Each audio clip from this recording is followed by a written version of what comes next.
नमस्कार। आप सबका हमारे चैनल ज्ञान द ट्रेजर पर स्वागत है। इस वीडियो में हम आपको शास्त्रों के अनुसार बताने जा रहे हैं कि सबसे बड़ा मूर्ख कौन है। आज कलयुग के हिसाब से तो बिल्कुल नहीं बता रहे हैं, क्योंकि कलयुग के बारे में तो भगवान श्री कृष्ण ने स्वयं कहा है कि लक्ष्मी ही सर्वश्रेष्ठ है। लक्ष्मी से बड़ी ताकत कलयुग में कुछ नहीं रहने वाला है, और यह हकीकत भी है। आज भी हम इंटेलिजेंट किसे मानते हैं, बुद्धिमान किसे मानते हैं? जिसके पास जितना ज़्यादा पैसा है हम उसी को शक्तिशाली भी मानते हैं, बुद्धिजीवी मानते हैं और बुद्धिमान भी मानते हैं। बताने से पहले मैं आपको बता दूं कि आप कोई भी स्पिरिचुअल प्रोडक्ट omja.com या shivago.com से प्राप्त कर सकते हैं। तो चलिए शास्त्रों के हिसाब से हम बात करते हैं। आज जिसके पास जितना पैसा है वो सबसे ज़्यादा इंटेलिजेंट है। जिसके पास पैसा नहीं है उसकी गिनती मूर्खों में होती है।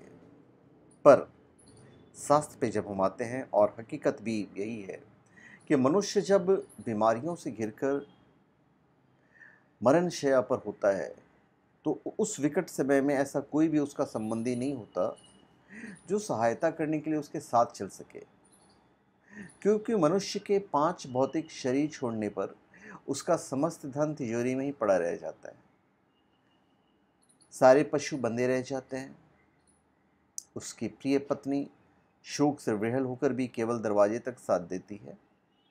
मित्र और परिवारजन शमशान तक चले जाते हैं, और उसका अपना शरीर, जिसका जीवन भर उसने इतना ध्यान रखा, एक्सरसाइज किया, जिम किया, सुंदर बने, केवल चिता तक साथ देता है।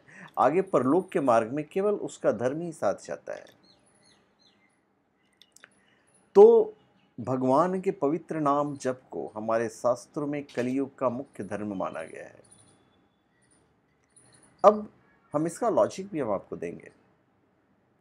देखिए, समस्त राजपाट, हाथी, घोड़े, पत्नी, समस्त भौतिक संसाधन और उनका अहंकार, गुण, धन, परिवार, दोस्त, सब सब सब व्यर्थ है। ये बात सच्चा गुरु हमें सदैव बताता है। हम ध्यान नहीं देते। आप ध्यान नहीं देते, हम भी ध्यान नहीं देते हैं। धिक्कार है हम सब पर, हम पर कम से कम राम नाम का जप न किया तो संसार की समस्त चतुराई बेकार हो जाती है। अंत काल में जब बोलने की भी शक्ति नहीं होगी, प्राण पखेरु इस देह रूपी पिंजरे को छोड़कर उड़ गया होगा, तब सभी लोग कहेंगे राम नाम सत्य है। परंतु जब तक हमारे शरीर में शक्ति है, देह में आत्मा है, तब तक राम नाम लेने की सीख कोई नहीं देता है। और मैं तो आपको प्रैक्टिकल बता रहा हूँ। मैं अपने घर में ही अपनी पत्नी को कहता हूँ कि भाई थोड़ा पूजा कर लो, थोड़ा पाठ कर लो, नाम नाम जप लो। वो ध्यान नहीं देती है। तो कलयुग है, तो राम नाम लेने की सीख कोई नहीं देता है, और यही इस संसार की सबसे बड़ी मूर्खता है। हम सभी जानते हैं कि मृत्यु निश्चित है, अपरिहार्य है, सत्य है, फिर भी उससे मुंह छिपाने की कोशिश करते रहते हैं। सबको डर रहता है कि कहीं मैं मर नहीं जाऊं। मैं मर जाऊंगा तो मेरे बच्चे का क्या होगा, मैं मर जाऊंगा तो ये क्या होगा, मेरा सारा ज़मीन पड़ा रह जाएगा, मेरी जायदाद पड़ी रह जाएगी, मेरा घर पड़ा रह जाएगा। सब कुछ प्राप्त करने के बाद भी मृत्यु के बाद मनुष्य के साथ केवल सूखी लकड़ी ही साथ चलती है। हमारे कर्म ही साथ चलते हैं। तो यदि हमने पूरे जीवन भगवान राम का नाम नहीं लिया, भगवान का स्मरण नहीं किया, हमने उनको दीपक नहीं जलाया, हमने उनकी पूजा नहीं की, तो ये सबसे बड़ी मूर्खता है। जिस भोगी मनुष्य को, जिसने धन, संपदा, मान, यश इकट्ठा कर लिया है, इसलिए उससे बुद्धिमान समझे, वही सबसे बड़ा मूर्ख है। यदि कोई बहुत पैसे वाला है, उसको समझे कि ये बहुत बड़ा बुद्धिमान है। यदि वो राम नाम जाप कर रहा है, वो डोनेशन कर रहा है, तो हम उसे इतना बड़ा मूर्ख नहीं कहेंगे। जिस त्यागी को संसार पागल समझे,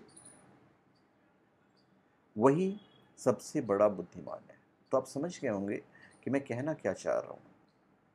भगवान ने हमें जो दिया है उससे हमें लोगों की भलाई करनी चाहिए, और वही जो कर्म है वही हमारे साथ जाएगा, और यही हमारी सबसे बड़ी बुद्धिमानी होगी। तो धन्यवाद। आप सबका हमारे चैनल पे स्वागत है। आप हमारे चैनल पे सब्सक्राइब करें और अपने कमेंट दीजिए। धन्यवाद।